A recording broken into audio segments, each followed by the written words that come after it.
بسم اللہ الرحمن الرحیم، السلام علیکم۔ آپ دیکھ رہے ہیں منیب فاروق آفیشیل یوٹیوب چینل اور میں ہوں منیب فاروق۔ اس چینل کو لائک سبسکرائب شیئر کیجیے، آپ سب کے فیڈ بیک کا شکریہ، اور بیل آئیکن کو ضرور پریس کیا کیجیے۔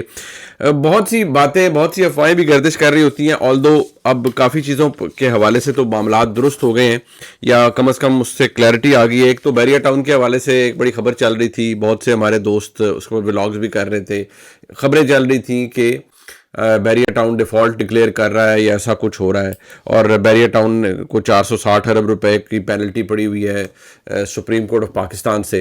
تو بیریا ٹاؤن اگر وہ ادا نہیں کرتا تو پھر مسائل کا شکار ہوگا۔ بیریا ٹاؤن بیسیکلی ہے کیا، ملک ریاض حسین صاحب کی فلاسفی کیا ہے؟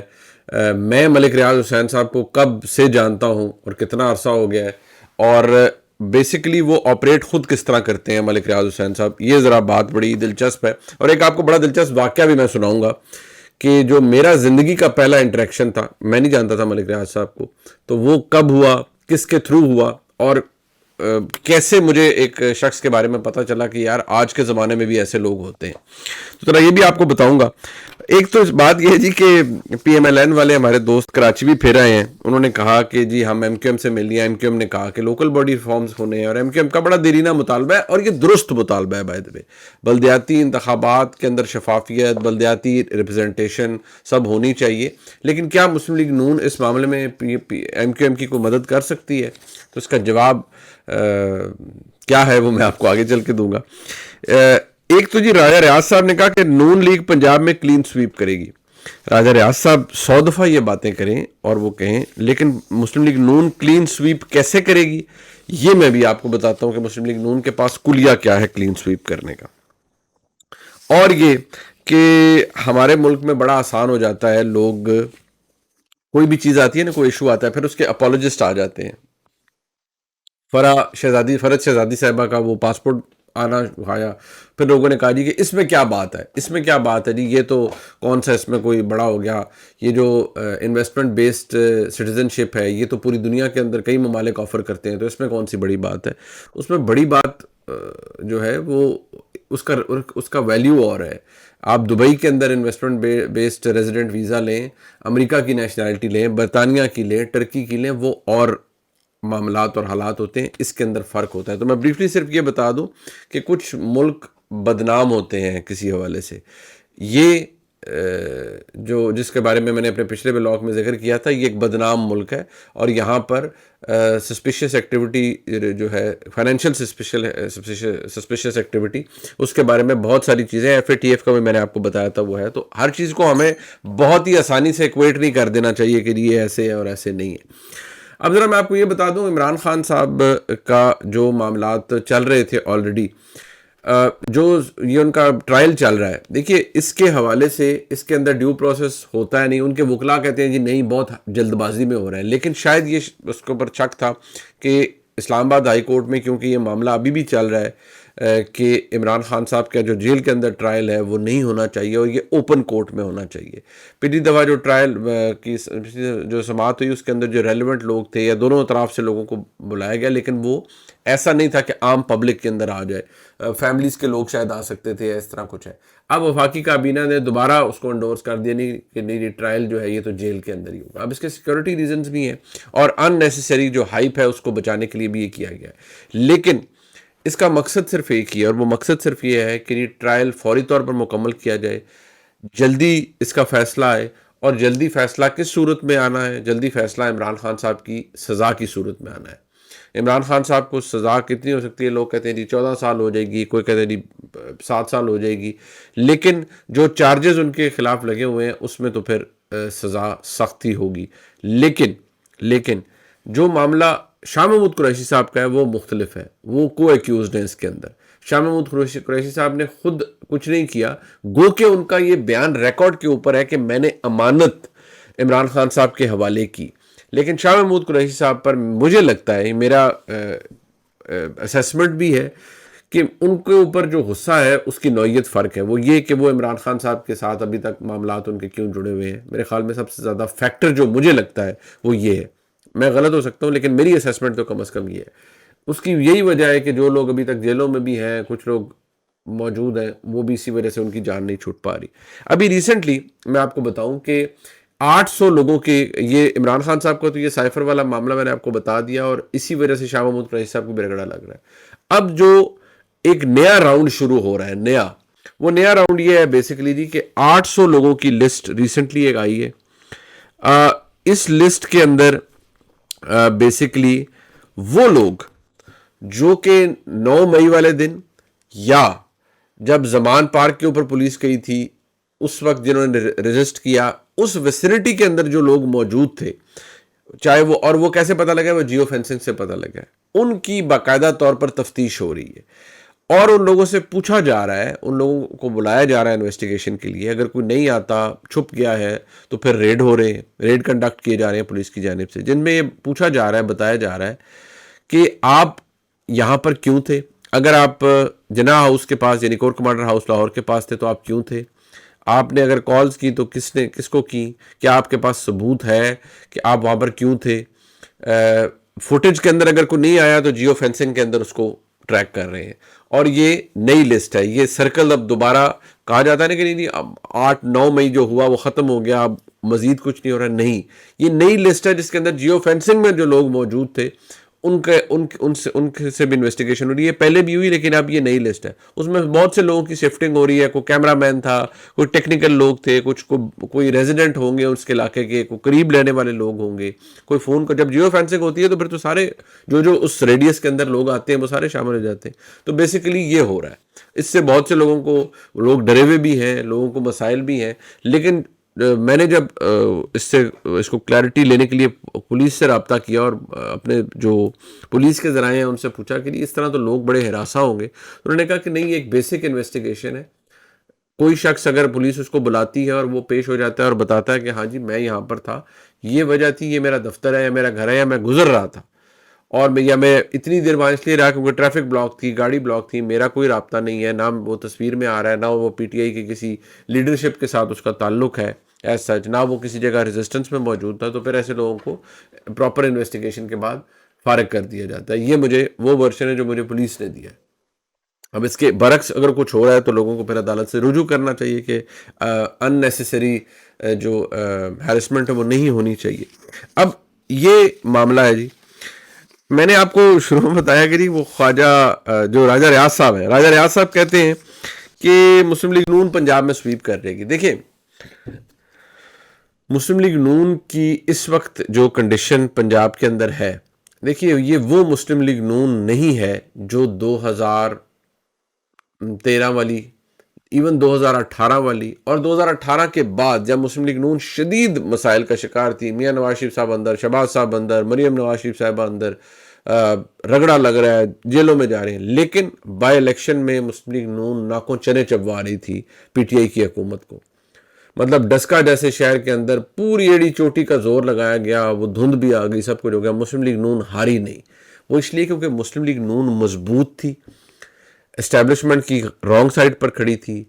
میاں نواز شریف بے شک ملک سے جا چکے تھے لیکن وہ بیانیہ اتنا مضبوط تھا کہ مجھے کیوں نکالا، اور لوگوں کو پتہ تھا کہ پی ٹی آئی کی حکومت تو آئی ڈنڈے کے زور پر ہے، لہٰذا جو وکٹم کارڈ تھا وہ بھی بڑا مضبوط تھا، اور پی ایم ایل این بہت انٹرینچ تھی. مہنگائی کا فیکٹر جو پی ٹی آئی کے دور میں اتنی وہ جو ایک بوم آیا، مہنگائی بھی ہوئی، بری گورننس تھی، سب کچھ تھا. پی ایم ایل این کو لوگ ایک سمبل سمجھتے تھے کہ اس سمبل سے ترقی ملے گی، یا اس سمبل سے یہی وہ سمبل ہے، اصل لیڈرشپ بھی پنجاب کی یہ ہے. کم از کم میں اگر پنجاب کی بات کروں تو خیبر پختونخوا میں بھی مسلم لیگ نون نے جیتا بائی الیکشن، لیکن اب سب کچھ بدل گیا ہے. اب یہی سلسلہ پی ایم ایل این کی بجائے پی ٹی آئی کے ساتھ، پی ٹی آئی شدید زبو حالی کا شکار ہے، لیڈرشپ نہیں، سب کچھ نہیں ہے.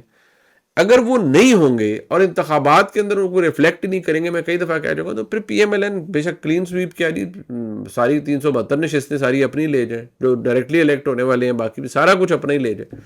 ایسا تو پھر اگر ایسے کریں گے تو ٹھیک ہے. اگر ایسے ہی کرنا ہے تو سارے دوست یہی کہیں گے کہ at the end of the day کے لیے آپ کو تو روایتی حریف موجود ہی نہیں تھا جس کے خلاف آپ نے الیکشن لڑنا تھا. جب وہ موجود ہی نہیں ہے تو پھر آپ کی جیت کیسی جیت ہوئی؟ تو اس طرح پی ایم ایل این اگر راجہ ریاض صاحب کو لگتا ہے سویپ کر جاتی ہے تو کر جائے. لیکن اگر آپ گراؤنڈ ریالٹی کی بات کرتے ہیں تو میاں نواز شریف صاحب کے واپس آنے سے فرق ضرور پڑا ہے، لیکن ابھی بھی مسلم لیگ نون کو خود کو اس پوزیشن میں لانے کے لیے بہت محنت کرنے کی ضرورت ہے، اور مجھے نہیں لگتا یہ اتنا آسان ہوگا. یہ اس میں محنت سے بھی زیادہ ٹائم کا بڑا فیکٹر ہے کہ میاں نواز شریف صاحب واپس آئیں، اگر حکومتوں نے ملتی ہے آئیں، ڈیلیور کریں. پی ٹی آئی کا جو ایک معاملہ ہے وہ فیڈ اوے ہو، جو کہ مجھے اس وقت ہوتا ہوا وہ نظر نہیں آ رہا. پاکستان اب بدلا ہوا ہے، پاکستان ہے، سوشل میڈیا ہے، ینگ ووٹر ہے، وہ ابھی بھی عمران خان کے ساتھ ہے. بے شک اس میں فرحت شہزادی صاحبہ، بشرا بی بی صاحبہ، اور ایس این جمیل گجر صاحب، عثمان بزدار صاحب، سارے یہ جو کریکٹرز ہیں یہ موجود ہوں گے، لیکن وہ پھر بھی عمران خان کی حوالے سے یہی کہیں گے کہ عمران خان بالکل ٹھیک ہے. اس سے آپ کیسے فائٹ آؤٹ کریں گے؟ تو یہ جناب سلسلہ ہے. اب یہ باتیں میں نے آپ کو بتائی تو ہیں کہ یہ کلین سویپ والی، فرینکلی مجھے تو نہیں لگتا کہ پی ایم ایل این کو ایون سوچنا بھی چاہیے ایسی کلین سویپ. اس کی کریڈیبلٹی مجھے تو کم از کم نظر نہیں آتی. ہاں یہ بات میں ضرور کہوں گا کہ شاید پاور پالیٹکس اسی کا نام ہے، اور پی ٹی آئی نے بھی کیا. خیر پی ٹی آئی نے کلین سویپ تو کسی دور دور تک نہیں کیا تھا، ان کی تو حکومت بنائی گئی تھی، اسٹیبلشمنٹ نے بنا کے دی تھی. اب آ جاتے ہیں جی بیریا ٹاؤن کے حوالے سے. ویسے تو ابھی یہ بات اب کافی حد تک کلیئر ہو چکی ہے کہ یہ ساری افواہیں تھیں اور ایسا کچھ نہیں ہے، اور بیریا ٹاؤن دور دور تک ڈیفالٹ تو کیا بلکہ بیریا ٹاؤن تو ایکسٹینشنز کے اندر جا رہا ہے. کراچی میں بھی شاید ان کا فیز 2 آ گیا، سب کچھ ہے. بیریا ٹاؤن کے مسائل کمپلیکیٹڈ ہیں، سپریم کورٹ کے اندر جو معاملہ ہے وہ کمپلیکیٹڈ ہے. کمپلیکیٹڈ اس لیے کیونکہ ایک فیصلہ آیا ہوا ہے کہ 460 ارب آپ نے جمع کرانا ہے، پیمنٹس اس کے بعد نہیں کی گئی، پھر بیچ میں کووڈ آیا، شاید انہوں نے بیچ میں ایکسٹینشنز بھی لیں کہ ہمیں وقت دیا جائے. یہ ڈیفالٹ وغیرہ تو کوئی نہیں ہے، لیکن اتنے بڑے ریئل اسٹیٹ ڈیولپرز سے اگر آپ نے پیسے لینے اور وہ پینلٹی بھرنی ہے تو وہ تو پھر کئی سالوں پر محیط ہوگی. اور جو اہم نقطہ اس کے اندر یہ ذہن میں رکھیں کہ بیریا ٹاؤن ایسا نہیں ہے کہ وہ ایک بیریا ٹاؤن ہے جی اور انہوں نے سارے کچھ اپنے پاس رکھا ہوا ہے اور لوگ وہاں پر کوئی رینٹڈ کمیونٹی کے اندر رہ رہے ہیں. بیریا ٹاؤن کے اندر اب تھرڈ پارٹی انٹرسٹ انوالوڈ ہو چکا ہے، کیونکہ لوگوں نے پلاٹ لیے ہوئے ہیں، لوگوں نے گھر بنائے ہوئے ہیں، فیملیز رہ رہی ہیں، سب کچھ ہے. سو جہاں تھرڈ پارٹی انٹرسٹ انوالو ہو جائے وہاں پر عدالتیں یہ فیصلہ نہیں دے سکتی کہ جی سیل کر دو، بند کر دو، تالے لگا دو بیریا ٹاؤن کے گیٹوں کے باہر تاکہ کوئی اندر جا ہی نہیں. ایسا تو ہو ہی نہیں سکتا. یہ کسی طرح سے نہ قانونی ہے نہ لاجیکل ہے. تو یہ تو ہونا نہیں جا رہا. جب تالے نہیں لگ سکتے تو بیریا ٹاؤن بند کہاں سے ہوگا؟ دوسری بات، میری جو پہلی ملاقات تھی، یا پہلی ملاقات بھی نہیں، انٹریکشن، میں نہیں جانتا تھا ملک ریاض صاحب، اور میں سمجھیں کہ اس وقت جرنلزم کے اندر بھی ایسا بالکل میں انگلینڈ سے نیا واپس آیا تھا، تو مجھے ایک ریفرنس سے کسی نے کہا کہ جی کوئی مریض ہے اور وہ مجھے کہا کہ جی کہ پیشنٹ ہے، اس کا لیور ٹرانسپلانٹ ہونا ہے. تو کسی طرح نہیں ہوتا نا کہ آپ کو کوئی عزیز و قارب میں، دوست احباب میں کوئی ایسے بائی ریفرنس آپ کو کہہ دیتا ہے. تو مجھے کسی نے کہا جی کہ یہ مدد کر دیں، آپ کسی سے بات کر دیں یا کسی کو آپ جانتے ہوں. تو میں آپ کو بڑے بریفلی بتاتا ہوں، میں تو نہیں جانتا تھا. ہاں میں میجر عامر صاحب کو ضرور جانتا تھا. میجر عامر صاحب جو کہ ملک ریاض صاحب کے دوست ہیں، وہ مڈ نائٹ ڈیکال والے میجر عامر صاحب، وہ بڑے اچھے اور بڑے پرانے ملک ریاض صاحب کے دوست ہیں. یعنی کہ ملک صاحب کے بارے میں بتایا جاتا ہے کہ وہ جتنا پرانی ان کی دوستی، اور وہ غربت کے زمانے کے دوست ہیں شاید بتایا جاتا ہے. تو میں نے میجر عامر صاحب کو ریکویسٹ کی، مجھے ابھی بھی یاد ہے، میجر عامر صاحب کو میں نے کسی ریفرنس سے کال کی اور میرے صاحب سے میری ملاقات نہیں تھی. خیر وہ بڑے اچھے نفیس آدمی ہیں. تو ان کو میں نے کہا جی کہ مجھے اس طرح کسی نے کہا ہے کہ جی بیریا ٹاؤن کرواتا ہے علاج مریضوں کا. تو یہ ایک مریض ہے، میں نہیں جانتا، نہ میں اسے ملا ہوں، لیکن یہ مستحق ہے اور کراچی کا رہنے والا ہے، اور یہ شاید اپنا گھر بیچ رہا ہے، 2 اس کے بچے ہیں، اس کا ٹرانسپلانٹ ہونا ہے، ادروائز بیچارہ سروائیو نہیں کر سکے گا. تو انہوں نے کہا اچھا ٹھیک ہے، میں آپ کو کل بتاؤں گا. مجھے لگا کہ بس میں نے اپنا کام کر دیا، میں نے کوشش کر دی، آگے ہونا نہ ہونا اللہ کے اختیار میں. اگلے دن صبح میں سو رہا تو مجھے ان کی کال آئی میجر عامر صاحب کی کہ میں ادھر بیٹھا ہوں ملک ریاض صاحب کے گھر پہ ان کے پاس، تو آپ پیشنٹ کی ڈیٹیلز دے دیں، مجھے میسج کر دیں. تو میں حیران ہوں، میں کہا اچھا جی. میں نے جیسے ایک میسج ہوتا ہے، اس زمانے میں وہ بلیک بیری ہوتا تھا، میں نے وہ بلیک بیری یوز نہیں کرتے تھے بائی دی وے، تو میں نے انہیں SMS کر دیا کہ یہ پیشنٹ کی ڈیٹیل ہے. کچھ دیر بعد مجھے اس پیشنٹ کے اس کے ریفرنس سے جس نے مجھ سے بات کی تھی، ان کا فون آیا کہ جی ہم سے رابطہ کیا گیا اور ہم سے انہوں نے کہا ہے کہ آپ اپنی رپورٹس ہمیں شیئر کریں. تو ہم رپورٹس بھیج رہے ہیں انہیں. انہیں کوریئر کر رہے ہیں اور وہ کہہ رہے تھے کہ ہم بتائیں گے. میں بڑا امپریس ہوا کہ یار شاید ایسا ہے. بیچ میں کوئی 8-10 دن کا عرصہ گزرا تو مجھے پھر اس پیشنٹ کے لوائقین کا فون آیا کہ جی ہمارا انہوں نے وہ فائنانس کر رہے ہیں اور مجھے یہ وہ انڈیا بھجوا رہے ہیں ٹرانسپلانٹ کے لیے، اور جو ڈونر بھی ساتھ ہے یہ وہ فلان. تو میں بڑا حیران ہوا، نہ میں ان سے ملا اس وقت، نہ میں نے پھر میجر عامر صاحب کو کہا کہ جی آپ شکریہ ادا کر دیں ان کا کہ کسی غریب آدمی کی مدد کی. وہ جتنے بھی پیسے لگے مجھے نہیں پتا، میں آج سے بات کر رہا ہوں تقریباً کوئی سمجھے کوئی 17-18 سال پرانی، مجھے نہیں پتا اس کے اندر کتنے پیسے ان کے لگے، کتنے کا وہ علاج ہوا. لیکن میں حیران اس بات پر ہوا کہ کوئی شخص لیور ٹرانسپلانٹ جیسی ڈیزیز کے لیے کسی شخص کے لیے اتنا کچھ کرے گا، ایسے کسی بندے کے بارے میں جس کو وہ جانتا بھی نہیں. تو یہ فلاسفی تھی، اور یہ بعد میں بھی جو لوگ ملتے رہے سب کچھ ہوتا رہا. جہاں پھر ملک ریاض کرائسس میں بھی گئے، سب کچھ دیکھا، اور ان کا افتخار چودھری صاحب کے زمانے میں بڑا پڑا. ان کے قانون، ان کے کاروباری معاملات، اس کے اندر 100 گھپلے ہو سکتے ہیں، 100 پرابلم ہو سکتے ہیں. لیکن جو میرا انٹریکشن تھا پہلا، اور وہ بھی ڈائریکٹ نہیں تھا، میجر عامر صاحب کے تھرو تھا، اس میں میں حیران تھا کہ یار آج کی تاریخ میں کوئی شخص ایسا ہو سکتا ہے کہ کوئی کسی ان نون آدمی کے لیے ایک ان نون ریفرنس سے لاکھوں روپیہ لگا دے اس کے علاج کے اوپر. تو یہ فلاسفی تھی. اب تو خیر بڑا کلیئر ہے کہ بالکل کوئی ڈیفالٹ، تو وہ کہتے ہیں نہیں ڈیفالٹ کوئی نہیں، ہم کاروباری لوگ ہیں، ہم ایڈجسٹ کرتے ہیں اور آگے بھی ہم ایڈجسٹ کرتے رہیں گے. ہاں یہ ضرور بات ہے کہ ملک ریاض صاحب حکومتی سطح پر اسٹیبلشمنٹ کے ساتھ ان کے تعلقات ہمیشہ رہے ہیں. عمران خان صاحب کے ساتھ ان کے تعلقات بہت زیادہ رہے ہیں. ان کے تعلقات ہر کاروباری شخصیت، ہر اقتدار والی شخصیت کے ساتھ رہے ہیں. شاید یہی ان کی کاروبار کی جو کامیابی ہے اس کا ذریعہ رہا ہے. پھر ظاہری بات ہے جب آپ کاروبار کرتے ہیں تو پھر اس کے اندر 10 باتیں درست ہوں گی تو 20 باتیں ناجائز بھی ہوں گی. یہ تو پھر کاروبار کا حصہ ہے. یہ جناب آج کا ولاگ ہے. انشاءاللہ آپ سے بہت جلد دوبارہ ملاقات ہوتی ہے. اس ولاگ کو لائک، سبسکرائب، شیئر کیجیے گا. بہت شکریہ.